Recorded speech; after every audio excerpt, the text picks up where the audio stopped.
So 4 days back, I got this topic. I look at this topic and I was like, what the hell? Are they really trying to embarrass me? Or are they trying to give some information out to the audience from somewhere?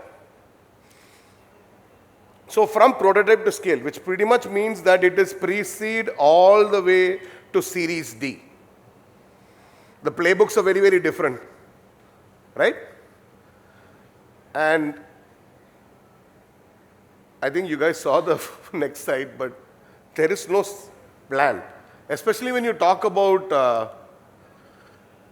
GTM or go-to-market master plan, there is no plan when it comes to early stage startups. That is the reality. If you think otherwise, then you'll probably come back and give me money to say that I should have listened to you in the first place. Because normally what happens is when you start building, you probably need to think about certain things. You probably need to think about certain questions when you start building a product, right? And to be very honest, I might be very biased. I have probably 20 years of biasness, or maybe 25 years, anyway. So the only things I feel that you need to think about are why? Why am I doing a venture? Because it's incredibly hard, incredibly long journey with low probability of an upside. You're probably better off making money in other ways, corporate job, freelancing, whatever, compared to building a business or building a startup, right? So that's the first question, why? The second question is, why am I building this? Because that is an important question, because that is going to keep you up at 2 o'clock in the morning or like 6 o'clock in the morning when you wake up.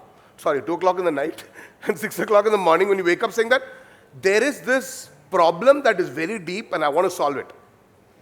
And I believe I have a shot at it. That's what builds successful companies and successful outcomes. Right? So it's more about the passion. So that's why I said, why am I building this? The third point is, what am I building? How do I go through the process? What am I building? Am I building things the right way? Am I changing things? Am I iterating enough? Am I talking to the right people, etc.? So, what am I building? Will it work? See, entrepreneurship or a startup is always a hedge. So it's like you're taking, it's like what you call, you're taking a put option. So you're minimizing your downside. So you're always thinking, will it work? You're always thinking when you're running a business, if it fails, what am I going to do next? When you're building a business or when you're building a startup, you're answerable to yourself, your investors, your employees, your stakeholders, all of that. So you will definitely ask that question so many times. So you're better off asking that question initially before you start. Right? Second last question is, how am I going to make it work? And that differs for everybody. Right? The Airbnb guy, they sold cereals for $30,000 to make enough money. For somebody else, I have this friend of mine who listed a company on NYSE 12, 13 years after he started. But the first year and a half, he was moonlighting on a freelance business where he's doing up and down flights between Hyderabad and Singapore to make enough money to start the business. So how am I going to make it work? Things are going to go to shit. Can you have the financial fortitude, mental fortitude to hold things together?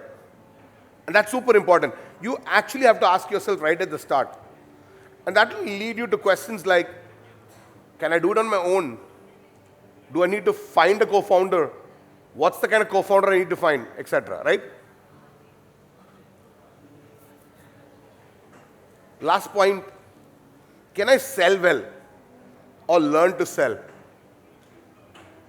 I'm sorry, but 80% of Indian founders don't really know how to sell. Just like diabetes is a problem, founders have a problem in selling. They talk about themselves and their product, but they don't really understand the process of selling. Probably Ganesh and a few other friends of mine like Arjun would agree that maybe the D2C founders are marketeers. Naturally, they know how to sell.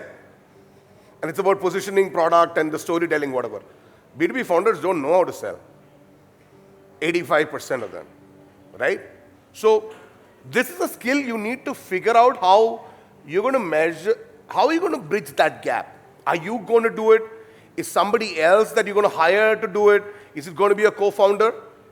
Because all of these questions are going to get you from the prototype stage to prototype plus one stage, maybe, or plus two stages. Clear? Any doubts on these questions? So I'm just talking about B2B SaaS products. So prototype should ideally result in a few trial customers or design partnerships ASAP. I always get pitched B2B companies or B2B SaaS companies or AI companies where they will talk about this great white swan of a problem. I'll be like, dude, go validate it.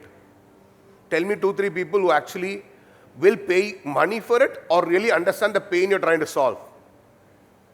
Right? There's no excuse. You have to go find those trial customers who can be paid or unpaid. If you're going for unpaid customers, then there's potentially a spillover in terms of brand and other things that will result in paid customers or PR or whatever. You figure out the leverage, but there is a leverage. Otherwise, you don't give free product. Right? Free product means you're going to die because eventually it's burning cash. Right? Or your time. So how do you find customers and prospects? Various ways. I think we are here at Huddle. You potentially can find a lot of customers or prospects here. But yeah, it's network. There's obviously the network communities. There's a lot of research, LinkedIn, mentors, specialists. So I always tried to, maybe 15 years back, networking was like an emerging thing, 15, 20 years back. Just go out, meet people, exchange visiting cards, etc.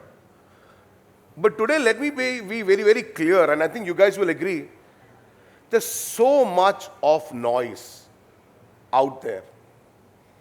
Who do you want to connect to? What do you want to get in? So you need to be prepared in terms of, okay, I need to meet X kind of people in these kind of companies or people who have this sort of knowledge. Where are those people? See, serendipity like lightning can hit once. It's not going to hit frequently. So the sooner you realize that, the sooner you will realize that, hey, I don't need to go to so many events. I need to really understand where my customers are, where my prospects are. How do I stay relevant to them? Digital, offline, cold, whatever, right? Focus on depth. Don't talk to everyone just because they have more experience and sound important. I'm guilty of that for a long period of time. It doesn't matter. Like I said, I think everybody talks about signal to noise, right? I think you need to prioritize the venture, the product, the prototype, and what you're building. So that way you will say that, hey, I need to focus on these kind of things. So focus on depth. Events. It's ironical I'm standing at Huddle and saying this, but events. Be super selective on the same. Don't initially sponsor booths. Why? Because you don't have the money. Right? Don't initially sponsor booths. Figure out who is going to be there and go with the agenda of speaking to X number of prospects. So you go to very specific. I think we need to take the playbook of, say, US or UK or specialized trade shows in India. So where you go to meet a particular functional set of executives. Let's say it's supply chain. Let's say it's dentist. So those kind of really verticalized events are the things that are going to help you as a founder when you're building your prototype or your product, right? So just go very deep in that. If not anything else, you're going to the event, you're speaking to 40 people who will either tell you that this makes sense, there's a big problem in my industry, or it's not. So it's validating a hypothesis, or it's not, right? So build your tribe online. Write and create product marketing content which is 150% relevant to your audience. Do it in multiple formats. And I've got my friends here from low end, but I think today there's no choice. You'll have to build a personal brand. And the reason you're building a personal brand is because all of the networks, the company pages are muted, right? I mean, LinkedIn, if you start a company page, you'll have to really try very hard to bring 100 people there. Even the 100 contacts of yours, they might not subscribe to your company page. So the founder needs to really create the pull, which means that you have to have a content strategy which is blended on product marketing. See, a lot of people talk about, I've got my SEO friends in the room as well. A lot of people talk about SEO. I think SEO comes much, much later. You're solving a problem. That's what is waking you up at 2 o'clock in the night or 6 o'clock in the morning. So you have to really create digestible content along that problem, right? Why is this a problem? So then you're trying to find more people who relate to it. They can relate to it anywhere, right? Pretty much you're putting it out there, which means that you can have a bunch of prospects anywhere in the world, but then you have limited sort of bullets in your gun, which means that you target in markets in a very strategic sort of fashion. Have I omitted anything? Is there anything else that you guys felt that you guys did it and it didn't make sense in the after side? Have you guys done something else when you sort of launched products? Of course, we all go begging. That's fine. That happens.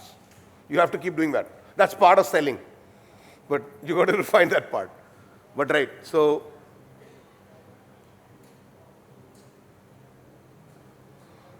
yeah, I mean, the reason I said all of this is not a playbook that's going to work for everybody. But there are some elements of this playbook that you need to take, do these micro tests, and see what's actually working, and then really scale on that, right? So if nothing worked, then you got to figure out, maybe you're in the wrong business, or you need to probably hire me as a GTM guy, probably. I don't know. But, so I've often noticed that building a product for enterprise grade is probably the toughest thing to do. How many of you guys are building something in enterprise? Mid-market to enterprise. Mid-market to enterprise, okay. Anybody else? What are you doing in enterprise?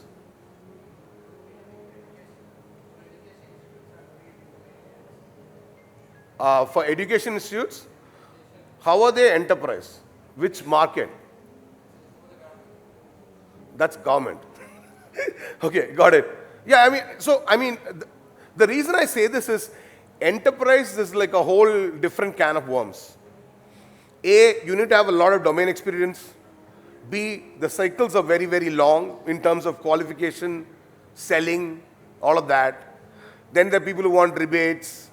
Then there are procurement guys who want under the table. All of this stuff happens, InfoSec, etc. So you need a plan for those really long cycles. And the most important thing in enterprise, it takes years, cost, blah, blah, blah. But I think the most important thing in enterprise is there must be some right to win that you have. It might be superior tech, right?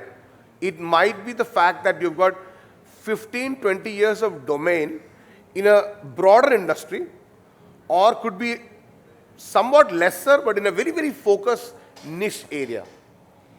You've noticed working at, say, a GE, maybe bad example now, but you noticed working in a GE that, hey, in their power plant things, there's some way that you can introduce efficiency that increases RO by X%. Only you, because of the context and you being there, can build that business, right? So building a product for enterprise grade is the toughest, takes years. Enterprise buyers, system integrators, and then, the other problem with enterprise, which I've always hated, you're at the mercy of all the analyst firms.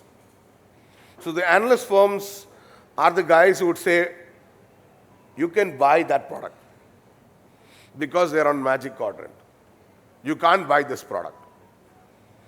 So you have to spend money on building the business. There is a large analyst marketing cost to get yourself. It's like this. If you list a company, then the analyst should follow your company so that more people will start buying the stock of your company, right?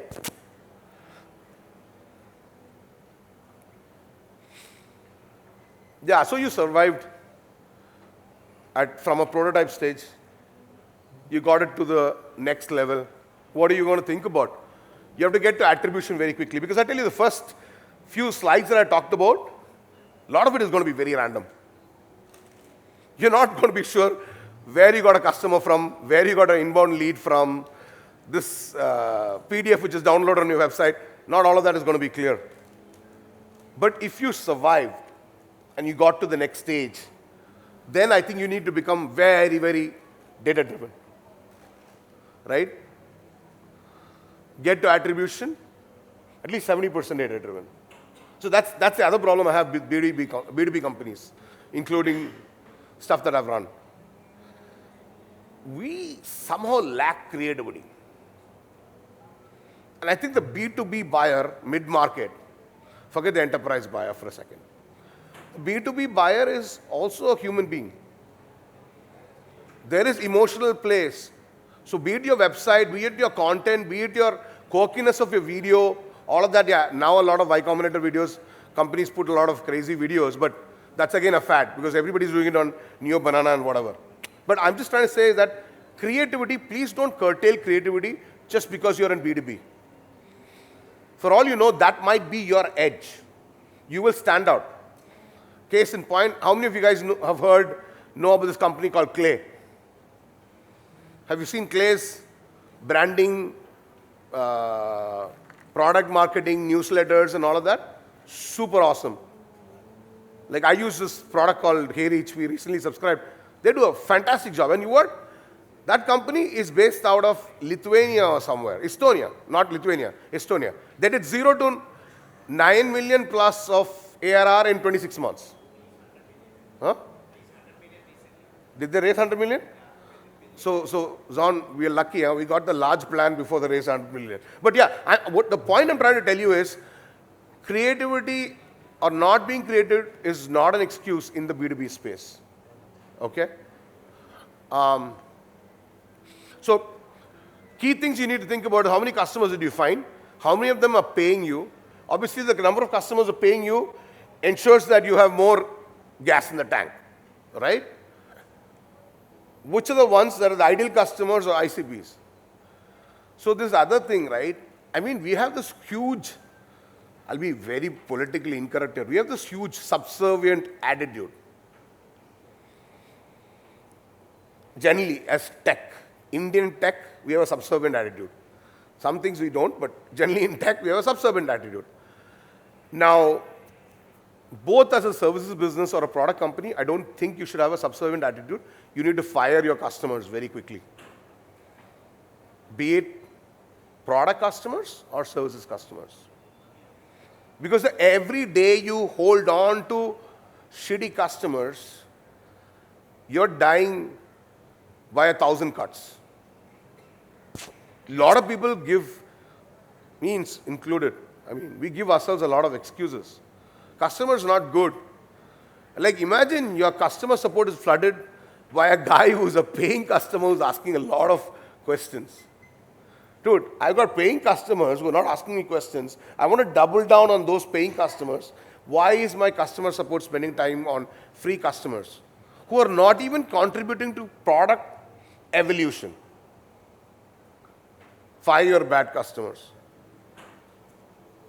So how stable is your tech engineering? This is the question that I won't be able to answer, but the guys who run product or engineering, or the guys that your CTO or your co-founder who understands tech will go and talk. Because when you scale a business, especially when it's either product, which means either software or a combination, will require a lot of tech and engineering. I think I talked about this in a lot of conversations, but I think there needs to be a plan of how to get to the next set of customers. I've just put an indicative 25, 50, 100, 500.